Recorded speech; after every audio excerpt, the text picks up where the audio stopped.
대한민국에서 가장 큰 미제 사건 중에 하나로 화성 연쇄 살인 사건이 있었습니다. 1986년부터 1991년까지 그 화성시 태안읍 일대에서 여성 10명을 성폭행하고 살해한 엽기적인 사건이었습니다. 이제 2003년에 영화 살인의 추억으로 만들어져서 많은 분들이 보셨는데, 그러한 역량 때문인지 저도 한국에 있을 때 오래전에 화성시에 한번 놀러 간 적이 있었는데, 왠지 그 살인 사건을 생각하니까 괜히 으스스하고 괜히 걱정되고 괜히 두려웠던 그런 경험들이 있었습니다. 그런데 얼마 전 유력한 용의자로 이춘재라는 사람이 발표되고, 그리고 13일 만에 어제 자백을 했다는 뉴스를 보았습니다. 지금까지 밝혀진 사건 외에도 그 5건의 숨겨진 범행이 있었고, 정말 그가 저질렀던 그 모든 죄악들을 다시 한번 돌아보면은 정말 끔찍한 사건이 아닐 수 없습니다. 근데 막상 이 용의자는 지금 어떤 상황 가운데 있습니까? 이미 1994년에 자기 집에 놀러왔던 처제를 성폭행하고 살해한 혐의로 구속되어서 이미 무기수로 25년째 감옥에 복역 중이라고 합니다. 잘 아시다시피 대한민국은 실질적으로는 사형 폐지 국가이기 때문에, 더구나 이제 공소시효도 끝난 마당에 더구나 감옥에 있는 이 사람을 더 이상 어떻게 처벌할 방법이 없는 것이죠. 그럼에도 불구하고 지금이라도 밝혀진 것이 정말 다행이라고 생각합니다. 이 뉴스를 보면서 여러분들은 어떤 것들을 생각하십니까? 저는 이 뉴스를 접하면서 가장 먼저 들었던 생각이, 결국 죄는 숨길 수 없다는 것입니다. 사람들은 완벽한 범죄를 꿈꾸지만, 절대적인 범죄를 생각하지만 그런 것은 없다는 것이죠. 이번 사건처럼 과학기술이 발전하면서 이제 그 DNA를 대조하는 이런 과정을 통하여서, 또는 어떤 방법을 통해서든지 결국 그 숨겨진 죄가 드러나기 마련인 것입니다. 물론 앞서 설명드렸던 것처럼 이 법이라고 하는 테두리 속에서, 또 시간이 이미 공소시효가 지난 사건이기 때문에 더 이상 어떻게 처벌할 수 없는 것은 사실이지만, 그러나 우리가 반드시 기억해야 할 것은 무엇입니까? 죄는 반드시 드러난다는 것입니다. 그리고 그 죄가 세상 법정에서 더 이상 판단받지 않을지라도, 그 죄를 사람들이 물을 수 없다 할지라도 우리는 무엇을 알고 있습니까? 결국 모든 사람은 하나님의 심판대 앞에 서게 될 터인데, 그 심판대 앞에서 결코 피해갈 수 없다는 것입니다. 그 심판대는 공소시효가 없고, 그 심판대 앞에서는 어떤 죄악도 숨길 수가 없습니다. 그 어떤 과학으로도 밝힐 수 없다 하더라도 우리의 중심을 보시는 하나님 앞에서 우리 사람의 죄가 낱낱이 드러날 것들을 우린 알고 있습니다. 이처럼 악한 죄에 대해서 대가를 치르는 것은 분명 당연한 일일 것입니다. 우리가 살다 보면은 꼭 그렇지 않은 경우도 많이 보게 됩니다. 이런 사람의 죄와 달리 사실 고의가 없음에도 불구하고 부지 중에 실수로 의도하지 않게 사고가 일어나서 커다란 죄를 저지를 때가 있습니다. 오늘 본문 3절에서 무엇이라 표현합니까? 부지 중에 실수로 사람을 죽인 자입니다. 민수기 35장에서는 조금 더 다양한 예를 들고 있는데, 무심코 사람을 밀쳤는데 떨어져 죽는다라든지, 무심코 물건을 던졌는데 그것이 잘못 맞아서 살상하게 된다라든지, 이처럼 예기치 않게 어떤 사고가 충분히 발생할 수 있습니다.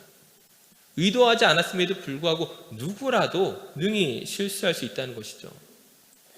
어찌 보면 우리가 사는 현대 세상 속에서 그런 사건, 사고가 왜 얼마나 많이 있겠습니까? 사실 운전 미숙으로 인하여 자칫 브레이크가 아닌 엑셀을 밟아서 사고가 나는 경우를 우리 주변에서도 얼마나 종종 보고 있습니까? 근데 만약 그것으로 인하여 그 사람이 죽임을 당하게 된다면 아마 사고를 저지른 사람 입장에서는 좀 억울하고 또 안타깝고 그런 마음들이 들 것입니다. 그러므로 하나님께서 어떤 제도를 마련하셨습니까? 도피성이라는 제도를 통하여서 비록 실수하였지만 의도하지 않은 잘못으로 인하여 또 다른 보복자에게 보복당하지 않도록 피할 수 있는 길을 만들어 주신 것입니다. 오늘 우리가 읽은 말씀에 그 도피성으로 피해 들어가려는 사람이 그 성문 입구에서 장로에게 자기의 죄를 고합니다. 내가 어떤 실수로 어떤 상황 가운데 어떻게 사람을 죽였습니다. 그러면 장로들이 그 사람을 심사하고 그 사람을 도피성으로 받아들이게 되는데, 만약 심사하는 과정 속에서 이 사람의 죄가 명백하다면, 고의로 사람을 죽인 것이라면 그 사람을 잡아다가 바로 넘길 것이고, 만약 그 사람이 정말 억울하고 또는 정말 우연한 실수에 의한 것이라면 그 사람을 도피성으로 받아들이게 되는 것입니다. 물론 이게 거기서 끝나는 것이 아니라 이제 이 피의자와 보복자 사이에 재판을 진행하게 되는데, 앞서 말씀드렸던 것처럼 과실치사로 최종 판결이 되면 이 도피성에 영원히 머무르면서 그 죽음을 피할 수 있게 되는 것입니다. 이런 도피성의 규례를 보면서 우리 그리스도인들이 가장 먼저 떠오르는 것이 무엇이겠습니까? 아마 이 본문의 말씀을 이미 여러 차례 접하신 분들이라면 아마 이 도피성 말씀을 들고 가장 먼저 생각나는 것은 우리의 피난처 되시는, 우리의 도피성이 되시는 예수 그리스도일 것입니다. 사실 우리 또한 살인자와 마찬가지 아닙니까? 물론 우리가 이 화성 연쇄 살인 사건의 그 이춘재와 같은 그런 흉악범은 아닌 것처럼 보이지만, 사실 부지 중에 우리가 얼마나 많은 죄악들을 범하고 있습니까? 우리 안에 있는 그 교만과 음란과 정욕과 악한 생각과 그 모든 것으로 인하여 사실 하나님 미워하시는 그 일들을 얼마나 많이 저지르고 있습니까? 예수님께서 산상순의 말씀에서 무엇이라 말씀하셨습니까? 너희가 마음으로 간음하는 자마다 간음한 것이요, 형제에게 욕하는 자마다 너희가 살인한 자라고 말씀하지 않습니까? 하나님의 심판대 앞에 서게 된다면 저를 비롯하여 그 어느 누구도 사실은 그 죄로부터 피해갈 수 없는 것입니다. 그리고 성경은 그 죄가 어떤 결과를 맞이한다고 말하고 있습니까? 죄의 결과는 사망이고 심판입니다. 우리의 힘으로는 도저히 피해갈 수 없는 그 죄의 결과를 맞이하는 것이 당연한데, 하지만 우리의 도피처 되시는, 우리의 도피성 되시는, 피난처 되시는 예수 그리스도로 말미암아 저와 여러분이 살 길을 얻은 줄로 믿습니다. 누구든지 예수께로 나아가기만 한다면, 그분께 우리의 모든 것들을 의뢰하고 맡기기만 한다면 세상의 그 어느 누구도 우리 생명을 해할 수 없다는 사실을 믿으시기 바랍니다. 그렇다면 우리가 그 예수님께 피한다는 것이, 그 예수님께로 나아간다는 것이 어떤 과정을 거쳐야 되는 것입니까? 주님의 허락을 받아야 되는데, 즉 도피성에 숨어왔던 이 사람들이 그 장로들의 심사를 받는 것처럼 우리가 예수께로 들어감에 있어서, 예수께로 나아감에 있어서 우리에게 필요한 것이 어떤 것이겠습니까? 우리의 행한 그 모든 일들에 대해서 숨김없이 주님께 자백하는 것이 필요합니다. 즉 무엇입니까? 주님께서 우리에게 원하시는 것은 우리의 진실한 회개인 것입니다. 그런데 문제는 어떤 사람들은 이 회개를 마치 주문처럼 생각하는 사람도 있다는 것이죠. 내가 이 세상에서 그냥 내가 원하는 대로 마음대로 살다가 내가 원하는 때에, 혹은 죽기 바로 전에 회개하면 되겠지라고 생각하는 사람이 실제로 있다는 것이죠. 아마 수많은 그리스도인들도 아마 그런 것들을 꿈꾸고 있을지 모르겠습니다. 좀 내가 원하는 대로 살다가, 내가 누리고 싶은 거 다 즐기다가 마지막에 회개하고 하나님께로 갔으면 좋겠다, 왜 그런 상상 해보지 않았겠습니까? 하지만 그것이 과연 회개가 맞겠습니까? 나의 선택으로 결정할 수 있는 회개라고 한다면 이것은 사실 회개가 아닌 것이죠. 회개가 아니라 무엇입니까? 이런 것은 그냥 연기입니다. 마치 연극 배우가 연기하듯이 자신의 죄를 고백하고 심지어 눈물을 흘리며 통곡하는 것처럼 보인다고 할지라도, 그러나 우리의 중심을 보시는 하나님 앞에서 결코 하나님은 속지 않으실 것입니다. 또 어떤 사람은 이 회개를 하나의 행위로 생각하는 사람도 있을 것입니다. 우리가 이게 선교지에 가게 되면은 복음을 전하다 보면 정말 좋은 기회가 주어지면은 우리가 영접 기도까지 할 때가 있습니다. 이 영접 기도까지 간다는 것이 정말 너무나 귀한 일이지만, 이것이 정말 확률적으로도 너무나 적은 일이지만, 하지만 그 사람이 구원을 받는다면 무엇으로 구원을 받는 것입니까? 영접 기도를 했기 때문이 아니라 예수를 믿음으로 구원받는 것이죠. 예수를 믿음으로 받아들이고 그분이 나의 주인 되심을 정말 내 마음 가운데 인정할 때 구원받는 것이지, 영접 기도 따라했다고 구원받는 것이 아닙니다. 근데 보통 우리가 한국에서 남자들이 군대에 가게 되면은 훈련소에서 때로는 수십 명, 때로는 수백 명이 한꺼번에 세례를 받을 때가 있습니다. 세례란 무엇입니까?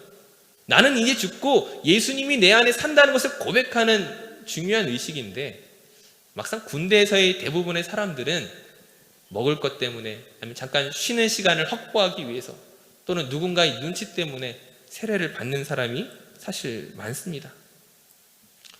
물론 그때 세례를 받은 것이 그 사람의 신앙에 있어서 도움이 될 때가 있습니다. 사실 이제 군 생활하면서 계속 종교 생활을 하게 되는데, 그래도 세례를 받은 사람은 내가 절에 가지 않고 성당에 가지 않고 교회를 선택하거든요. 그렇게 교회를 다니다가 때로는 하나님의 말씀이 그 사람 마음에 들어와서 정말 주님을 영접하게 되는 경우가 있기 때문에 그 자체를 부인하는 것이 아닙니다. 그 자체가 정말 너무나 귀하고 정말로 중요한 사역이지만, 하지만 우리가 기억해야 할 것은 세례를 받았기 때문에 구원받는 것이 아니라 예수를 믿어야만 구원받는 것입니다. 예수님이 나의 주인 되심을 내가 인정하고 받아들여야만, 그분 앞에 나의 모든 더러운 죄를 온전히 회개하며 고백해야만 구원받는다는 사실을 우린 기억해야 할 것입니다. 우리가 호주 땅에서 살아가고 있지만 호주에 살아가는 많은 사람들이 자기를 그리스도인이라고 말합니다. 근데 그리스도인인 이유가 무엇이냐고 물어보면 무슨 대답을 합니까? 내가 어렸을 때 세례를 받았어. 내가 부활절이면 내가 교회를 가. 내가 크리스마스 때는 그래도 예배를 드려. 그것이 과연 그리스도인이겠습니까? 자신은 그리스도인이라고 생각하지만 과연 주님이 그 사람을 나의 제자로, 나의 성도로, 나의 사랑하는 자녀로 과연 생각하느냐 하는 것입니다. 만약 이런 사람들이 있다면 마치 무엇과 같습니까? 도피성에 찾아왔다가 그 도피성 문만 두들기고 가는 것과 같습니다. 나의 생명을 건지기 위해서는 그 도피성 안으로 들어가야 되는데 그 문만 두들기거나 혹은 그 주변만 맴돌다가 돌아간다면 과연 이보다 안타까운 일이 어디 있겠습니까? 만약 그가 그 도피성 안으로 들어가지 못하고 만약 보복자가 찾아와서 그 사람을 죽이게 된다면 이 얼마나 안타까운 일이겠습니까? 그런 의미에서 교회가 가장 먼저 섬겨야 할 사역이 있다면 바로 무엇이겠습니까? 예수 그리스도가 어떤 분인지 온전히 가르쳐야 한다는 것이죠. 사실 이민 생활에서 교회는 친교의 장이기도 하고 정보의 장이기도 하고 또 많은 사람들을 만나는 그런 장소입니다. 그 모든 것들이 중요하지만 많은 사람을 만나되 예수 그리스도를 만나지 못한다면 이보다 불행한 것이 어디 있습니까? 도피성 앞까지 왔는데 문만 두들기고 그 안으로 들어오지 못한다면 그 얼마나 안타까운 일이겠습니까? 바로 그런 사람이 없도록 우리가 예수 그리스도를 온전히 아는 지식과 믿음으로 나아가야 하는 것입니다. 우리가 또 믿음 생활하면서 또 하나의 착각을 할 때가 있습니다. 내가 하나님께 회개하고 내가 이제 용서를 받았으니까는 이전의 죄와 잘못에 대해서 더 이상 책임지지 않아도 되고 더 이상 부끄러워하지 않아도 된다라고 생각하는 사람이 있습니다. 분명히 맞습니다. 분명히 우리는 이전의 잘못과 책임으로 인하여 정죄받지 않습니다. 그러나 그것이 나의 죄로 인하여 혹은 나의 실수로 인하여 다른 사람에게 손해를 끼치고 아프게 하고 어려움을 준 것에 대해서 그것이 무죄를 선고하는 것은 아니라는 것이죠. 거기에 대해서 더 이상 책임감을 가지지 않아도 된다, 미안해할 필요도 없다, 이렇게 생각하면 안 된다는 것입니다. 제가 예전에도 여러 차례 말씀을 드린 적이 있지만 영화 밀양에 보면은 어떤 내용이 나옵니까? 그 영화 속에 진짜 범인이 감옥에 있는데 그 자기를 용서하기에 찾아온 그 주인공에게 무엇이라 말합니까? 나는 당신의 용서가 이미 필요 없습니다. 나는 이곳에서 이미 예수님을 만났기 때문에, 난 이미 예수님을 영접했기 때문에 난 더 이상 당신의 용서가 필요 없습니다. 그 범인의 말에 이 영화의 주인공이 어떻게 하니까? 신앙을 버리는 것입니다. 나 이런 하나님이라면 믿지 않을래. 나의 자녀를 죽인 원수가 저렇게 용서를 받는다면 나 믿지 않을까 하면서 신앙을 버립니다. 어떻게 보면 교회가 이 세상의 앞에서 힘을 발휘하지 못하는 이유가 때로는 여기에 있습니다. 하나님의 용서를 말하면서 막상 사람 사이에서는, 인간관계 안에서는, 공동체 안에서는, 사회 안에서는, 국가 안에서는 온전한 모습을 보여주지 못할 때가 있다는 것이죠. 분명히 우리 안에 어떤 문제들이 있는데 그 문제를 방치하거나 무시할 때가 있다는 것입니다. 그러나 오늘 본문 말씀을 통해 우리가 기억해야 할 것은 이 도피성의 원리가 내가 저지른 그 죄에 대해서 나는 더 이상 책임질 필요가 없다라고 가르치지 않는다는 것입니다. 이 도피성에 온 피의자는 어떻게 되는 것입니까? 그 피해 보복자로부터 자기의 생명을 구할 수 있을지는 모르겠지만 그러나 그곳을 떠날 수가 없습니다. 어떻게 보면 그것이 하나의 감옥과 같은, 어떻게 보면 하나의 형벌과 같은 죽을 때까지 속박을 당하게 됩니다. 언제까지 속박을 당합니까? 그 현재 대제사장이 죽기까지 그 도피성 안에 머물러 있어야 하는 것입니다. 문제는 이 제사장이 1년 만에 죽게 될지 30년을 살지 50년을 살지 알 수가 없다는 것이죠. 누군가는 도피성에 들어간 지 1년 만에 죄를 탕감받을 수도 있지만 누구는 30년 40년이 지나도 여전히 도피성 안에 머물러 있어야 할 수도 있습니다. 만약 이 사람이 도피성 안에 머물지 못하고 무단으로 외출하였다가 무단으로 밖으로 나왔다가 만약 숨어있는 피해 보복자에게 죽임을 당한다면 그 죽음은 굉장히 안타까운 일이 되고 말겠죠. 분명한 것은 이 도피성에 갇혀있는 시간을 통하여서 사실 우리의 실수와 죄에 대해서 회개하고 책임지는 시간을 가져야 한다는 것입니다. 우리가 예수님을 믿고 난 이후에도 여전히 죄의식을 가지라고 말하는 것이 아닙니다. 분명히 우리를 묶고 있는 그 죄와 사망으로부터 우리는 분명히 자유하게 되었지만 그리스도인의 자유란 무엇입니까? 책임 없는 방종이 아니고 사랑 없는 지식이 아닌 것입니다. 고린도전서 8장에서 사도 바울이 우상에게 바친 제물을 먹는 것에 대해 무엇이라 말하였습니까? 이 세상에는 신이란 존재가 많이 있지만 사실은 이 모든 신들이 거짓이기 때문에 오직 이 세상의 유일한 신은 오직 하나님 한 분이기 때문에 그 우상에게 제사 드린 음식을 먹는 것은 아무것도 아니다. 그 제물을 성도가 먹어도 무방하다라고 말합니다. 하지만 또 이어서 무엇이라 말합니까? 그 지식이 분명히 옳다고 할지라도 그 지식으로 말미암아 내가 무슨 음식이 있는지 먹을 수 있는 자유가 있다 할지라도 연약한 형제를 위해 그것을 포기할 수 있어야 한다고 권면하는 것이죠. 그리스도인에게 있어서 자유란 무엇입니까? 우리에게 있어서 참된 자유란 사랑으로서 다른 사람을 섬기고 다른 사람을 대접하기 위해 있는 것입니다. 내가 지식을 가져서 자유한 것도 중요하지만 그보다 더 중요한 것은 그 다른 사람을 위해 내가 얻은 그 자유를 포기할 줄 아는 용기가, 즉 사랑이 바로 그리스도인의 본질이고 하나님 우리에게 요구하시는 믿음의 모습인 것입니다. 사랑하는 성도님들, 이스라엘의 도피성은 죽을 수밖에 없는 그 죄인들을 살려주시는 그 하나님의 사랑과 자비와 용서가 담겨 있습니다. 우리가 그 사랑을 경험한 사람으로서 책임 있는 의식을 가지고 다른 사람을 섬기는 마음을 가지고 내 것을 주장하기보다는 하나님의 사랑이 우리를 통하여 어떻게 흘러갈 수 있는지를 믿음의 눈으로 보았으면 좋겠습니다. 이를 행함에 있어서 우리가 혹 교만하지 않은지, 혹 우리가 죄악된 잘못된 마음들이 있지 않은지, 다른 것들을 착각하고 있지 않은지 겸손히 자기 자신을 돌아보시기 바랍니다. 그리고 그 어떤 사람이라 할지라도 교회의 문만 두들기고 돌아가는 사람이 없도록 한 영혼 한 영혼을 귀하게 생각하시고 한 영혼 한 영혼을 붙잡고 예수의 사람으로 만들어가는 귀한 복음의 마음들이 저와 여러분 안에 흘러 넘치기를 주님의 이름으로 축원합니다. 귀하게 믿음으로 사용되시는 저 우리 모두가 되시기를 바랍니다. 우리 함께 찬양하며 기도하도록 하겠습니다. 우리 하나님은 너를 지키시는 자, 우리 함께 이 찬양을 하시면서 우리를 지키시는 그 하나님께서 우리를 통하여 그 넓은 사랑을, 그 놀라운 사랑을 흘려보내기 원하시는 그 마음에 순종케 하여 주시옵소서. 우리 귀한 믿음으로 함께 고백하며 나아가겠습니다.